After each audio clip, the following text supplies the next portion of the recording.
What is up, everyone? It is the Real Ones Canes podcast National Championship edition. Your Miami Hurricanes are taking on the Indiana Hoosiers. Something I never thought I would say in my life, but welcome to college football in 2026. The man who is next to me virtually, he is very serious this week. He is ready to go. He's got his game face on. That is Cam Underwood, managing editor, State of the U. Stateoftheu.com is simply the best website to get all of your Miami Hurricanes coverage. Do not go anywhere else. It is open 24/7, 365. It is free. Follow Cam on Twitter, Underwood Sports. I'm Brian the Beast London. I'm the clown show to Cam's very serious person. You can follow me at Miami Radio Beast. Cam, it's time to get locked and loaded. Why? I honestly, hold on. What? Pause. First of all, Hello, welcome everybody. Good to see you. Subscribe, share, y'all. Like, subscribe. Why does everybody always say that? That what? That like I'm a robot machine, serious only kind of person. Like y'all don't catch these jokes, bro. Y'all don't see this like. Well, okay, I will give you you've got you do. You slide in some funnies every now and then, but I would say a majority of the time you're just like ready to go. Your game face is on. You are dug in. You're like lined up in the trenches. You're ready to take on something. Maybe I'm in the trenches now with this big rotund size. You know, I used to be a skill player, lined up on the line of scrimmage, but that's a joke. That's a joke, self-deprecating joke that I'm fat now. Like, bro, like, come on, man. Like, we're talking about the Miami Hurricanes in the national championship game. Yes, like, when I give you this content, like, I'm here to give you this content. But, like, it is funny because when I let my fandom fully out, I try to be pragmatic. That's just the way my brain works, right? Okay. Like I see a thing, I think a thing, I say a thing, boom. Like whatever. I'm not a troll. I'm not a hot take person, but like I give you the sport through my view of sport. But then when I like curse at somebody, right? And I tell the FSU fans who say, or Florida fans, man, I wouldn't accept this as a championship game. Shut the F up. Watch the big show because y'all are already in Cancun partying and doing whatever you're doing while we're playing for a national championship. Everyone's like, oh my God, Cam snap. Bro, like, I've been like this. Whatever. All I know is this. You and I have a West Coast trip, I think, coming up in February to go meet. True. Yes. No, we're not going to Cali. I would go back to the land of my birth, but Yeah. Although the show's budget's not there yet, but eventually, maybe. Right. We can get over to the West Coast and have a bit of a shindig. And I would like to see you with your proverbial hair down, even though neither of us have hair. But I just used my head shaver yesterday. We're way off track. It's the Natty. You're right. It's like Monday night, Miami Gardens, Hard Rock Dam Stadium. The Natty is in town. Let's freaking go. Miami, Indiana. The story of both those teams getting to the national championship is so freaking interesting to me because on one hand,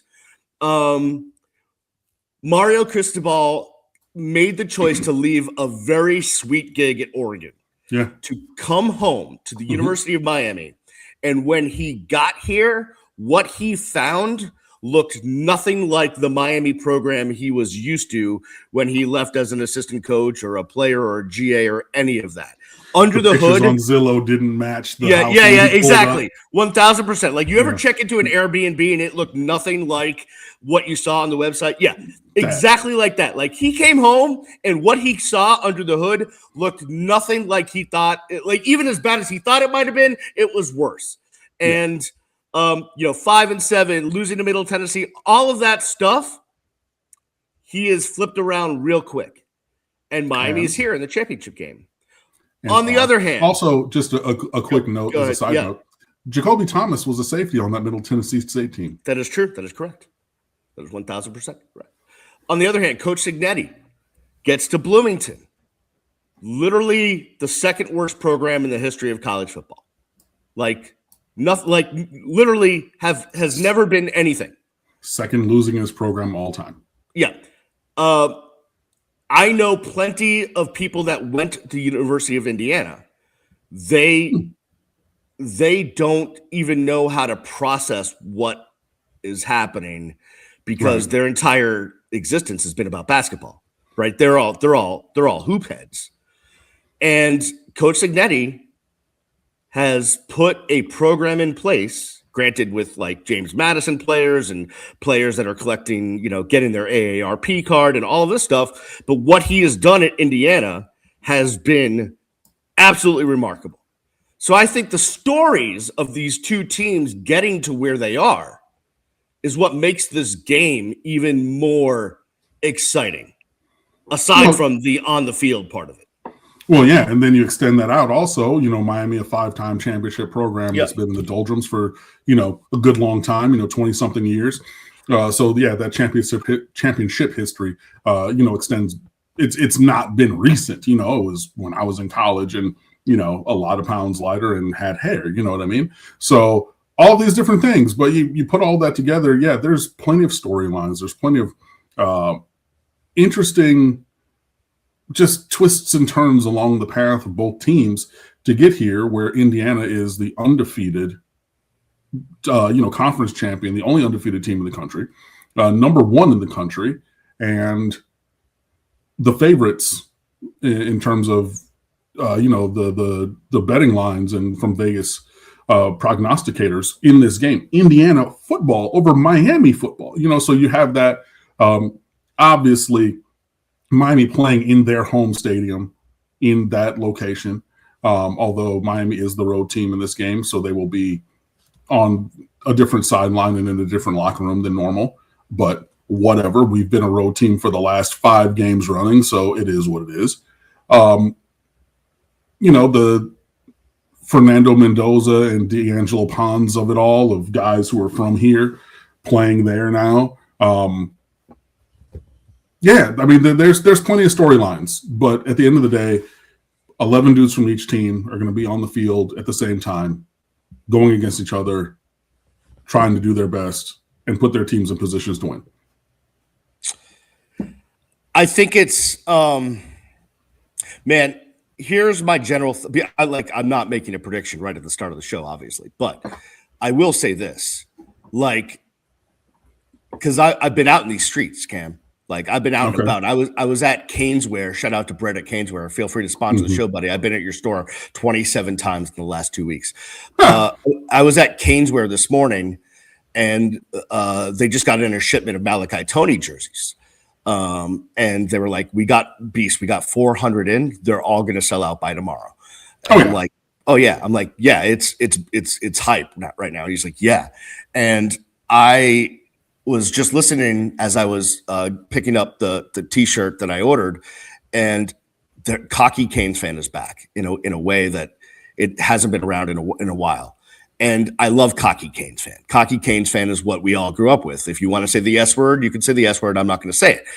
But if Cocky Canes fan thinks we're just going to march into Hard Rock Stadium and bully Indiana into succumbing, and we're going to roll up the score into something like Miami, Nebraska, that is not going to happen in this game. I can almost guarantee it.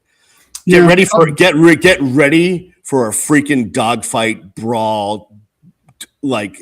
Miami's going to get on both sides of the football everything that they can handle. Yeah, and you should be ready for this by now. We've had 4, tightly contested games in the playoffs. I know that, in the Ohio State game, we got the pick 6 early and it was 14-0, and we managed kind of, the rest of the game pretty easily. I mean, obviously, there was back and forth and they scored and whatnot before, we ended up winning by 10, but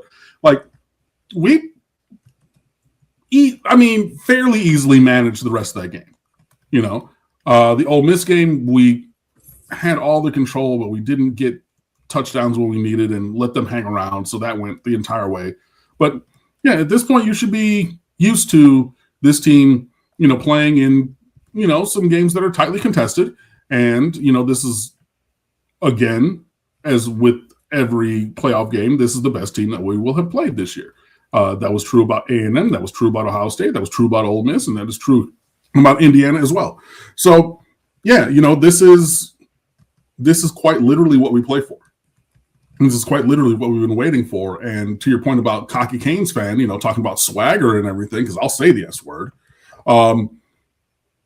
there hasn't been a reason for cocky Canes fan. Like, if you were a cocky Canes fan and like, except for like, okay, 2017 when we had Notre Dame, Virginia Tech, Notre Dame, and okay, we beat Florida at the beginning of last year, but that was before we really knew what Cam Ward and the Bomb Squad were about, But like outside of those couple of moments in the last 15, 20 years, when has there been performance to back up being cocky Canes fan? There's precious few, Yeah, okay, well, we beat Florida State by 6 touchdowns once, but then they beat us by 6 touchdowns a couple of years later. But like in that moment, yeah, okay, cool. Like, whatever. You're walking tall and, whatever, talking loud. But this team gives us the foundation to really be cocky, because otherwise you're being cocky with a Manny Diaz 7-5 team. You're being cocky with the Al Golden team that get, ran out of Hard Rock Land Shark Stadium at the time. Yeah. 58-0 by Clemson, when I was counting the people in each section in the second half and didn't get more than 8 in any section that I could see. How are you going to be cocky about that? That was the worst. That was the worst. And I'll always say it. It was before they redid the press box. Yep. It was you and I and Chris Whittingham sitting in the second row of the auxiliary press box behind the social content staff of Miami Hurricanes athletics. Right. Yep. And then there was a walkway behind us, and then the video staff was up on the stanchion. Yep. And we were friends with all of them. So like I saw some of the like kind of video clips that they had cut up to kind of have this interstitial. And Leo Ramos, the head of marketing at the time, who's moved on to, for a different company, and he's doing the stuff. He's incredible at it.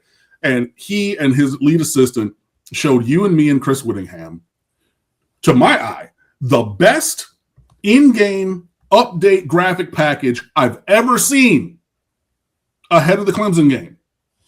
And you and me and Chris Whittingham are the only people who will ever see it, because we got blown out. Brad Kai got concussed on like the 4th play of the game.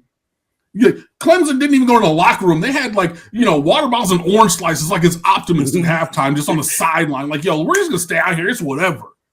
And so the 3 of us are the only 3 people, other than like maybe their families, who didn't work at Miami Athletics, who saw this incredible work. Yep. I'm going to be cocky Canes fan after that? Hell no. So now we have a reason to be cocky Canes fan.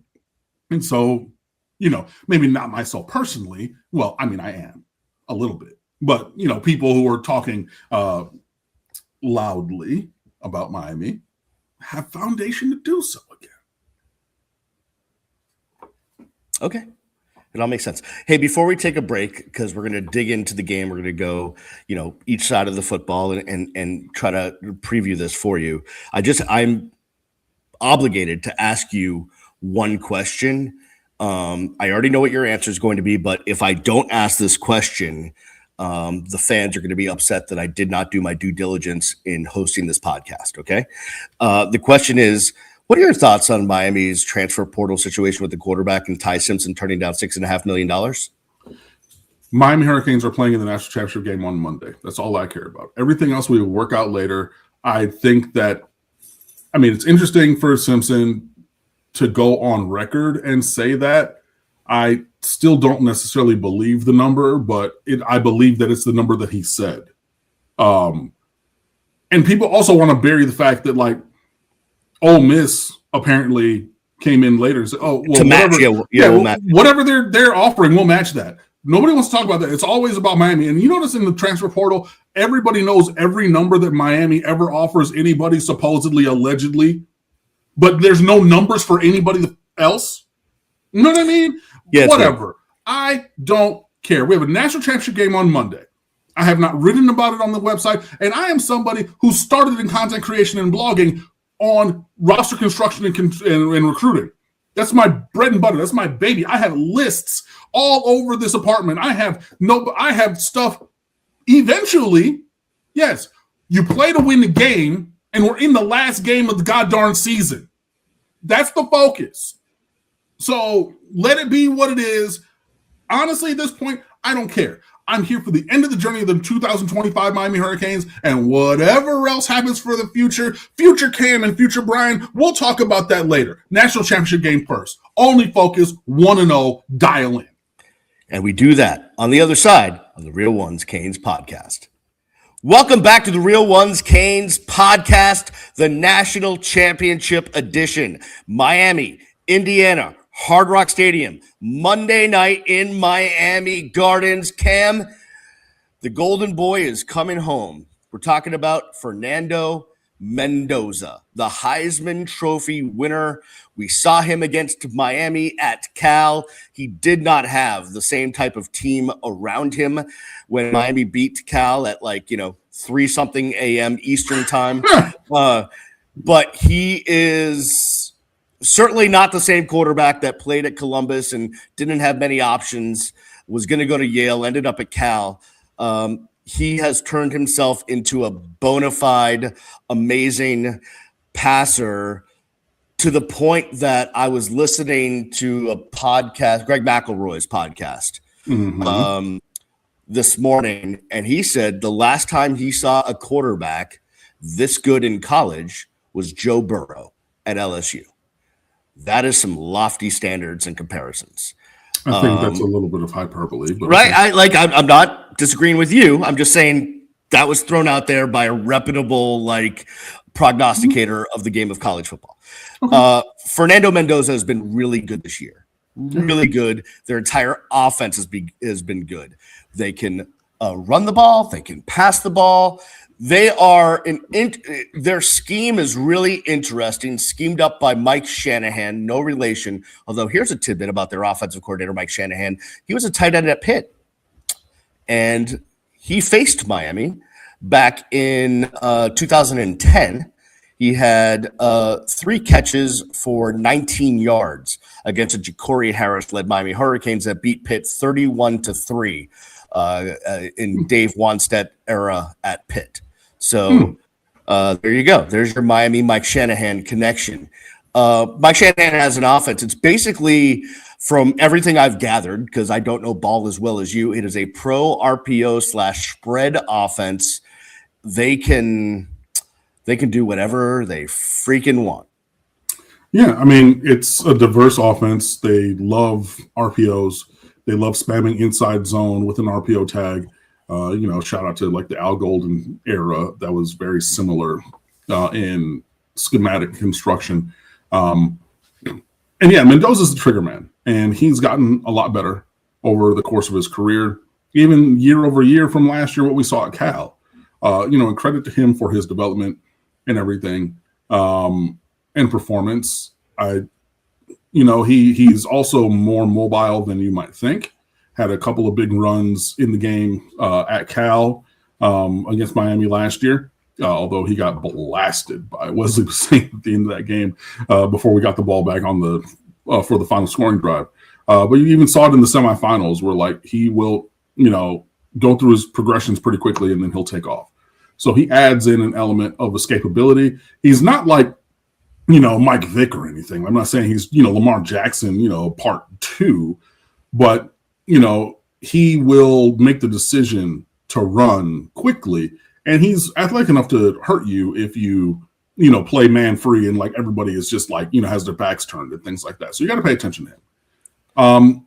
The passing game is a combination of quick reads, because RPOs are going to be inherently quick reads, and underneath throws. If you just kind of play deep bail zone, Mendoza, notedly very intelligent. He was going to go to Yale. He went to Cal and then Indiana.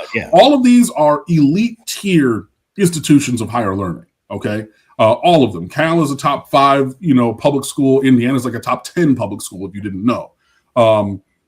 So he's very cerebral. He's very smart. And he's smart enough to see, okay, if you're taking away deep shots, then I'm just going to hit the check downs and be in rhythm and, whatever. So he'll take those. And then they'll also mix in back shoulder fades to Surratt, the receiver, number 13. And then they got this other 6'6" dude, I forget his name, Becker, who did nothing for most of the year. Got Charlie and then Becker. They get Charlie Becker, and Elijah Surratt, and then LeBron Bond is the other dude. Yeah, but they'll just YOLO, throw it up there, contested catch situation, and they go win those all the time. So yeah, it's a diverse offense in that way. But the foundation of everything is running the ball. They have their lead back is 1,000 yards, their second back is 950, almost to 1,000, and their third string back is up over 500. And that's before you even get into the Mendoza of it all, adding into the run game. They want to run the ball, and they are very, very, very successful at it. They're up over 220 a game. I think they're 11th nationally. And then when you do that, you get into good down and distance situations, so they convert a lot of their third downs. They're, accurate and timely in the pass game, and then they'll dial in some explosive stuff. And credit to the receivers. A lot of these plays that are Heisman moment plays for Mendoza were YOLO, I'm going to throw the ball up there, and I'm going to hope that a guy's going to make an incredible catch in the back of the end zone at, whatever game.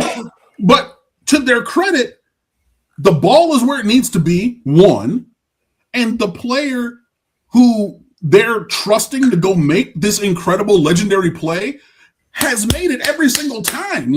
It's, if you think that play at Penn State, the last play of the game, right?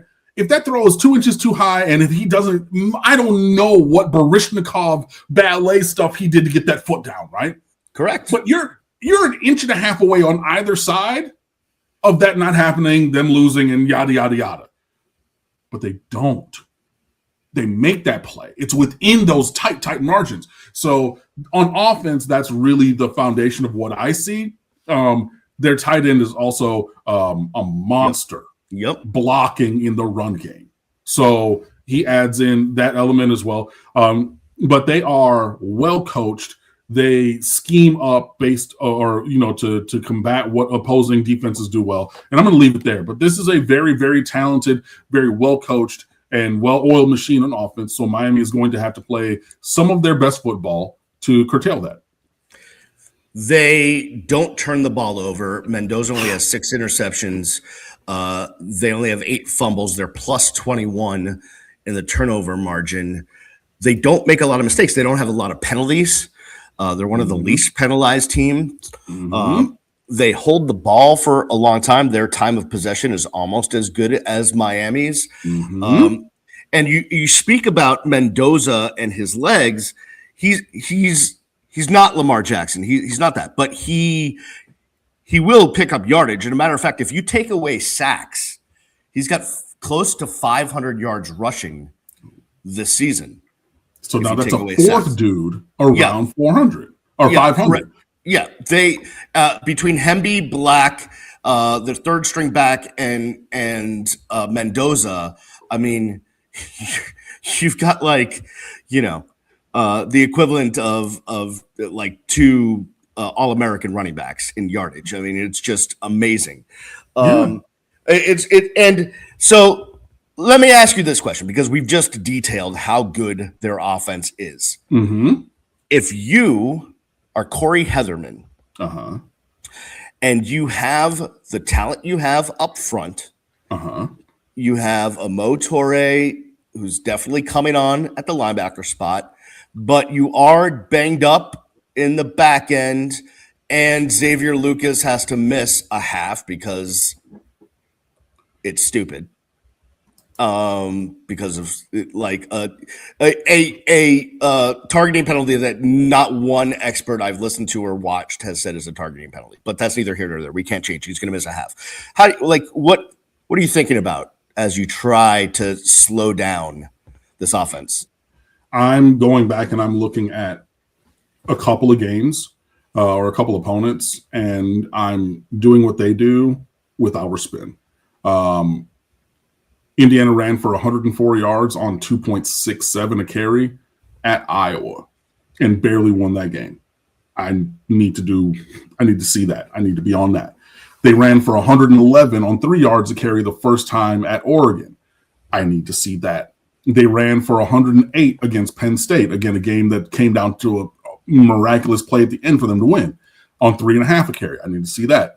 Wisconsin played them the best, held them to 83 yards on 2.25 a carry. I need to see that. And then Ohio State again held them to 118 in the playoff or in the Big Ten championship game on 3.5 a carry. I need to see that. So there have been games where the opposing team with size, skill, and talent has really boxed in Indiana's run game, right? I'm taking elements from all of those. And I believe very firmly Miami, the front seven for the Miami Hurricanes, is better than each one of those teams that I just said. We saw it against Ohio State. Wisconsin, I mean, yeah, they got some, they're, Big Ten team, but like I'm taking our front seven over them. Iowa, maybe analogous because they don't really, but like I'd still take our front seven against them. And Penn State, for all the failings where, just the bottom fell out of that program from underneath James Franklin, they're very talented, but I still take our front seven against them. So you've seen some of the more talented teams really impact their run game. I'm looking at those things. I have not watched that film. I don't know, but like that's where I'm starting adding in things from how we do things. Because we play the run very well. So the foundation is going to be what we do and how we do it. Sprinkle in some of these things from these other teams who we have seen this season have success against this team. And then, sprinkle in a wrinkle or two based upon player availability and maybe gut feeling of somebody can make a play. I believe Fernando Mendoza, as good of a quarterback as he is, he does not get the ball off as quickly as other quarterbacks we've seen this season, because one of the ways to try to counter Miami's defensive rush is to get the ball out before they can get there. He holds the ball, I think it's close to 3 seconds, if not more than 3 seconds. Yeah. And that gives us some sort of opportunity if we can find a way to at least put pressure on him. Although, again, he's smart. He's not going to make the wrong read. So you're going to have to impact the throw in one way, shape, or form. Yeah, but the other thing about that is it's an average for time to throw. And they throw a lot of quick throws in the RPO game and everything. Right. But they also dial up max protect vertical shots. You know what I mean? Like they will go hard play action, 7-step drop, 7-man protection or 8-man protection with a 2-man route. And, then they'll bomb it. And those things take time. So when you balance those kind of things, you can see, there are quick throws in there, but there's also the times when they figure out or they decide, hey, we're going to go max protect. We're going to try and take a shot here because we've been running the ball or whatever. So there is some of that. But just like we did with Trinidad Chambliss, excuse me, you need to affect the throw at the throw point and then, catch one of the 4 or 6 interception opportunities that come your way. Last question before we take a break and head to Miami's offense against Indiana's defense, which is, do you think Miami's secondary can prevent that back shoulder fade, can prevent that big play vertical route that Indiana is going to try to throw to get points on the board? Because being banged up and, possibly having a freshman in there and all of this stuff slightly worries me. Yeah, It honestly comes down to big moments in the game. Like we've seen very good coverage on back shoulders against Ohio State with, Carnell Tate, who's going to go in the first round this year, and Jeremiah Smith is going to go in the top 5 next year, and very good coverage from O.J. Frederick and from Ethan O'Connor and from Xavier Lucas in those situations. We also saw Jeremiah Smith on a on a post route, just be a better athlete than Miami has and, have a 60-yard gain. So, I think that there are opportunities for Indiana to potentially hit some of those plays. I do think specifically in terms of the back shoulder fades, which have become a staple of their passing game, Miami defends those holistically better this year than they did last year. And if you remember last year, in the Syracuse game, they picked on O.J. Frederick up and down the field on those, and they had no answer. And that was just basically experience and skill. Like, he was in phase for a thing, but he wasn't really able to see it and play that. You've seen his ability to cover that route specifically improve this year, and not only him, but the others as well. So yeah, it's going to come down to who actually makes the plays in these instances. So could Indiana hit a couple? Yes. You hope that they don't hit them in really big, impactful moments. But, this is a secondary that has played very, very well, just like the rest of the defense all year long. So it is not my expectation that any opponent, Indiana inclusive, just spams a thing all the way down the field, just repeats it all game long. I do not expect that, and we haven't seen that this year, but it really is going to come down to if and when there are big moments in the game, who's able to win those reps. And I like the fact that Miami has improved to be competitive in those reps, but when the lights come on, we're just going to have to see them make it happen during the game. Indiana, when they get in the red zone, over 70% of the time it's a touchdown and not a field goal. They are very good at getting 7 and not 3s. I think one of the keys to Miami's defense is to force some of those 3s, try to limit them from getting into the end zone. Let's take a look at the other side of the football. We'll do that on the other side. Carson Beck, Mark Fletcher, them boys taking on the Indiana defense, who's been extremely tough as well this year. We'll do that after this. It's the Real Ones Canes podcast. We're back here in the Real Ones Canes podcast, National Championship edition. Miami, Indiana, Hard Rock Stadium, Monday night, under the lights, Miami Gardens. It does not get bigger than Miami playing in their hometown, home stadium for their 6th national championship. Cam, we dissected how Miami's defense might attack Indiana's offense. Indiana's defense is really good as well. Miami's offense is going to have their work cut out for them. Their defensive scheme is called the illusion because they line up one way, and as soon as you snap the ball, they're doing something else. We've talked about switching the pictures that quarterbacks see, and Indiana is great at doing just that. So Miami, we know, is going to try to, let's just run duo. Let's just hit you in the A gap. Let's just take Mark Fletcher and throw his entire body at you as much as we can. And then when we need to, put in Marty Brown. But we might need to have some Carson Beck heroics in this game in order to win this one. Yeah. And Carson's, he's not been to a national championship game. Well, he has, but not when he's played. But he's been in big moments, man. This is a guy who started for 3 years. At this point, if you don't trust him, then why do you have him? Well, on that note, but on that note, and I'll let you carry on. I'm sorry for interrupting you, which is as deceptive as Indiana's defense is, I don't think there's something that can be put in a game plan that Carson truly just has never seen before. He's been through enough football where he's seen literally everything. Yeah, lots of experience, and so also does have Indiana lots of experience, lots of dudes who are 22 to 25 years old, and they've been in college for 4, 5, 6 years. I don't say that to cast aspersions, but they have the experience of games played, whether it was at James Madison, whether it's here, whatever. But that experience also exists on the Miami side, or very similar. Carson Beck started for 3 years at 2 different teams. He's in his 50 games start, well over 40, games started. CC Namarinoa started every game for 3 years at right tackle. Anas Cooper started basically for 4 years. I think he took over at right guard in game 5 or 6 of his freshman year and has never come out of the lineup since. James Brockermeyer, 5th-year dude. Keelan Marion, 5th-year dude. CJ Daniels, 5th-year dude. So there's plenty of experience on the Miami side also. And it's mixed in with some, precocious youth. Shout out to freshman All-Americans as of this morning, Malachi Toney and Bryce Fitzgerald.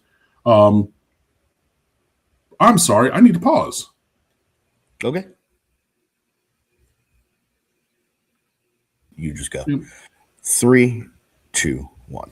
So with the experience on this offense, they should be able to, just execute their assignments, but also adjust to what they're seeing from Indiana's defense. A very good defense, very talented defense. Where Miami, I think, is going to try to address things is, Indiana is not as big up front as Miami is. We all know this. Miami has a size advantage on the offensive line as opposed to the defensive front. Indiana, like Miami teams of old, has smaller defensive linemen, and they just say, hey, we're going to slant into gaps, and we're going to, use angles and leverage on the field to affect the opposing offense. So, one thing that you can do is just take that guy where he wants to go. If he's trying to cross your face and, go left or right, then you just take him that way and not let him get there and then go vertical once he's into the backfield. So that's the thing that I'm looking for in some of the running game. I'm also interested to see how the Indiana twists and stunts, both versus the run and the pass, are handled by Miami's offensive line. When you change gaps in the responsibilities, that's when communication is really key on the offensive line for, okay, if I'm a tackle and my guy goes inside, I'm going to ride him inside, but also there has to be a tango call where I'm passing that off to my guard and then I'm taking the guy who's looping outside. You know what I mean? So there's going to be that. I think that, some of the quick passing game can be there for Miami. I think some of the screen game, like you saw happen, Miami actually spammed that one screen a lot in the game. I think they called it 8 or 10 times. But when you see something that you want to take advantage of, you're going to keep going back to it. I think that those are things. But the foundation of everything that we want to accomplish on Monday night starts and ends with the run game. Period, point blank.com is the story. So whether that's duo over and over and over again, we talked about it on this show. I wrote about it on State of the Art. I had Justin Tattavio, write about that scheme. You can look it up. The dual run scheme, basically guard and center, double team blocks. One guy gets up to the second level because it's a duo block or duo blocks across the line are the foundation of that. That's bread and butter. And I'm interested to see how that works and what Indiana does to address that. Because if you cannot stop duo, you cannot stop the Miami run game. Right. And that's just the point of fact. So you're going to have that. But also, I know that I haven't really called it out as I've been live tweeting these games as much.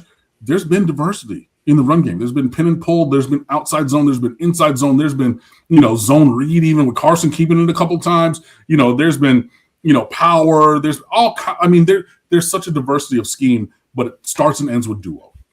So you have to get that. And then, like you mentioned when in the previous segment, Indiana likes to hold the ball. Miami likes to hold the ball. So, we're going to need to have time of possession to be able to get some things going, because if we have a short number of plays, then I think that really increases the chances you have to take. Because if Miami only has a few, a lower number of plays or a vastly lower number of plays than Indiana, what that's done is that shortened the time horizon to the end of the game. And when that time horizon shortens, that's when, you need to start taking some chances and things like that. It's the feeling of palpitation that you get when you procrastinate. I always talked about this with my students when I taught, right? If I give you an assignment, right? Or if we have districts, taught choir, we knew when districts was. We've been doing all this stuff. We got rehearsal. You need to know your words. You need to memorize your music. Hey, if it's in January and districts are in March, okay. If it's, February 28th and districts is in 3 days and I don't know my music and everything, now all of a sudden, the same thing with the plays in this game. If the game goes on and Miami's having fewer and fewer plays, right, in a tightly contested or whatever the scoreboard looks like, Now, all of a sudden, the impact and importance of these games, of these each play, rises. And now, instead of calling something maybe a little bit more conservative, we need to increase that risk profile because we have fewer chances to impact and affect the game. And one thing that can impact that is third downs. You cannot get into third and longs against this Indiana team. They are, I think, number 9th in the country, only allowing teams to convert on third down like 31.4 something percent. They're really, really good at that. So you don't want listen. Third and short is a gamble. Meanwhile, third and long, you can't afford to be in third and long against this team. I want to ask you about a player because he's definitely local and he's coming home along with Mendoza. So he's definitely a part of the whole storyline of guys from Miami coming home, and that's D'Angelo Pons. Tell me about him. Yeah, D'Angelo Pons, he is a guy who went to Chaminade years ago. So yeah, he's from down here and everything. He went to James Madison and played for Kurt Zanetti and then came over. He's a very talented player. He was even in high school. He's just very, very small. He's 5'8.5", 5'9", 170-ish pounds. And, with very few exceptions,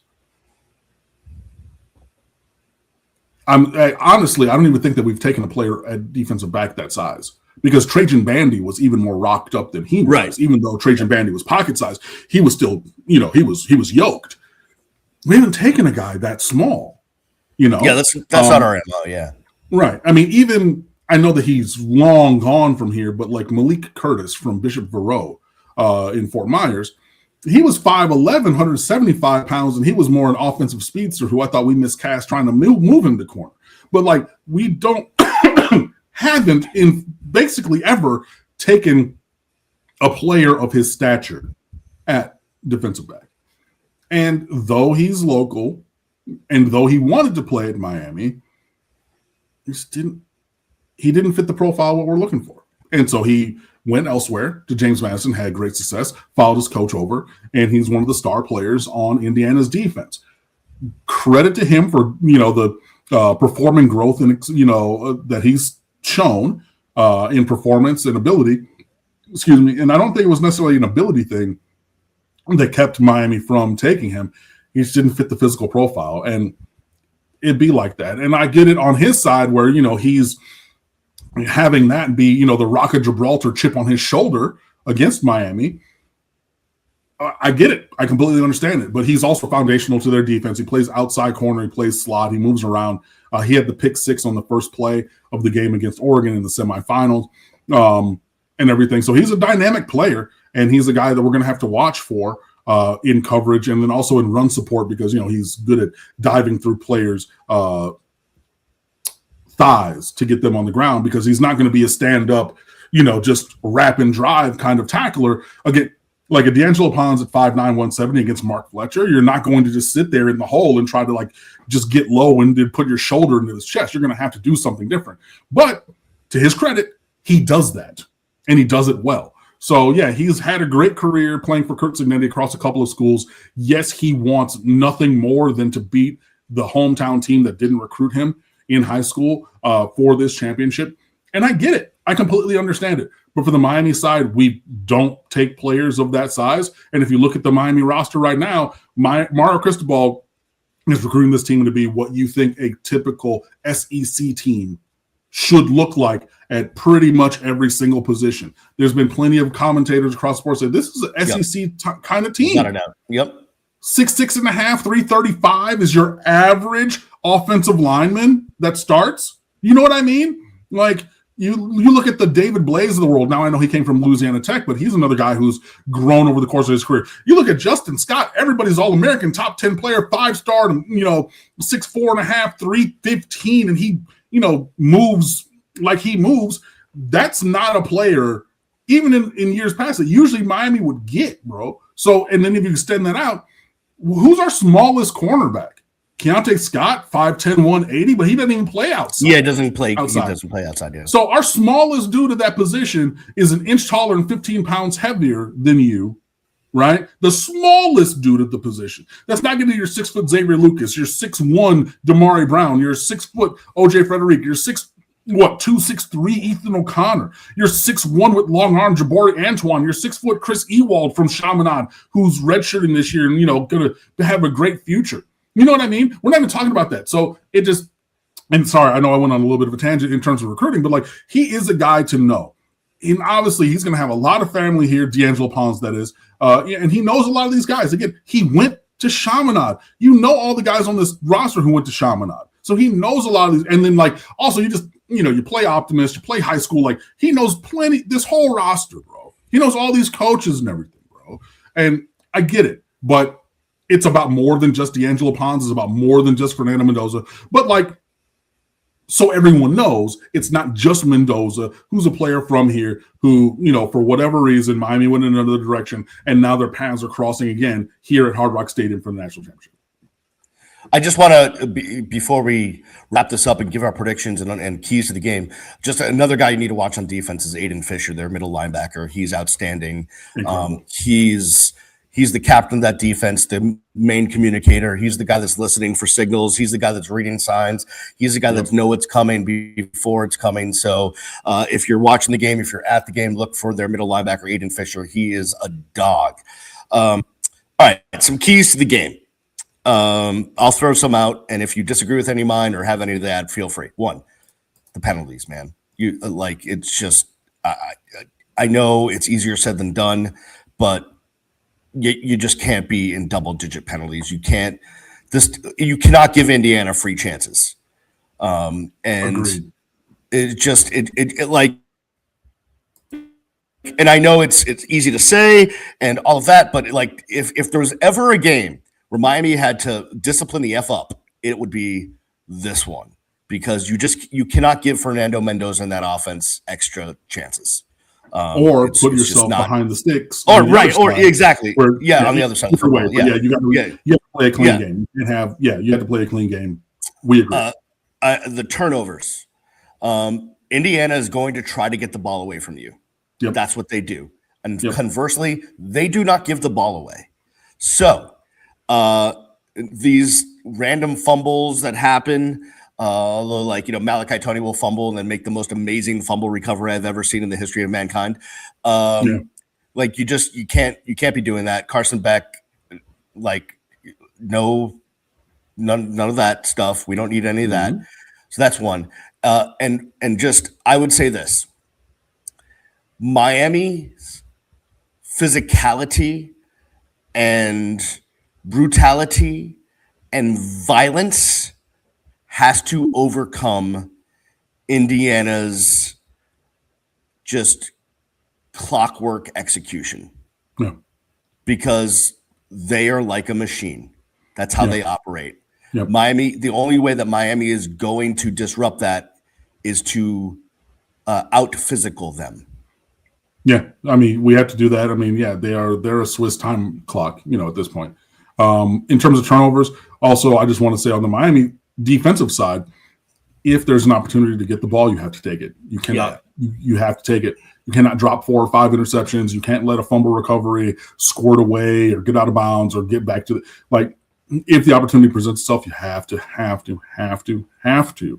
take advantage of it. And I think that goes into playing a clean game also on the offensive side. So it goes with, the turnovers lack of penalties, lack of giving the ball away. Like you have to play a clean game across the board. On top of that, the only thing that I will add is, to quote Santana Moss, big-time players and big-time games. Somebody got to step up. And we saw guys step up in moments, throughout this entire run, even against Ole Miss. And it's funny, somebody hit me up on Twitter and was like, the actual biggest play of the game was the Malachi Tony touchdown. And I was like, that would have been true if there weren't 3 possessions and 2 touchdowns afterwards. You know what I mean? But he stepped up in that moment. Keelan Marion stepped up in moments. Carson Beck stepped up in moments. You got to cut it loose and you got to go make plays. And, that's really it. So, trust your training, trust your, alignment assignment technique, play with, relentless enthusiasm, swarm to the ball, violence, all of that. And just leave everything on the field on Monday night. My dog agrees with your assessment of Smart what you dog. just said. Yeah, Smart yeah. dog. Marley, good job, Marley. He's not the smartest tool in the shed. Mellow, my other dog, is more the smart one, but he's more the silent type. All right, let's make our predictions here. I'll be honest with you. I don't want to be a spoiler, but I am not. I'm not at this point. I can't pick against Miami, but I will say this. I do have some fear of this Indiana team. And it's not irrational fear. It's a healthy fear of what they're able to do. But my prediction is this: Miami wins their 6th national championship. Miami 27. Indiana 23. Okay. So keeping them to a couple field goals in some spots, Yep, or that is correct. 2-point conversion, or whatever. 3s instead of 7. Yeah, and I mean that was the real key against Ole Miss, because Ole Miss scored 6 times in that game. Just 4 of them happened to be field goals. Yeah, I'm going to keep the long story short here. I picked against Miami once this entire season, and I will not make it twice. This is a very, very good opponent. This is an opponent that you're going to have to beat them. They're not going to beat themselves. And something that I once said when we were in that long losing streak against Florida State, you not only need to beat the team, you have to beat the mentality that they can come back and beat you. Yep. Which we saw against Florida State for years. We would be beating that team, but they were just like, it's Miami. We're going to do whatever we need to do, and we're going to come back and win. And they did. Indiana is also mentally strong like that. And I don't know that you can beat them mentally, so you're going to have to take it all the way to the end and then beat them physically. Final score, Miami 24, Indiana 20. I like it, my friend. All right. For those that are watching and listening, and you've made it this far, we thank you. Thank you for supporting us. Thank you for liking and subscribing and sharing and all that stuff. We have plenty of other content out there. Our interview with Joaquin Gonzalez, which was amazing, is up and everywhere you get your podcast and your videos. We have some more content going up as well. And I'm efforting another former Miami Hurricanes player to join us as well. All of that is in the works. Plus, Cam and I will be down there for Media Day, I think on Friday.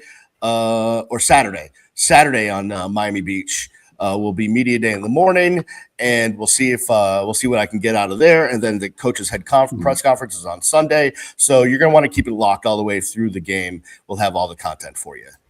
Keep it right here. Cam, thank you, my friend.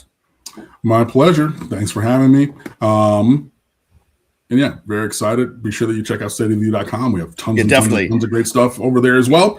That's the last thing I'm going to say. Love you guys. Go Canes. Yeah, go check out stateoftheu.com right now. We'll see you next time right here on the Real Ones Canes podcast. Peace.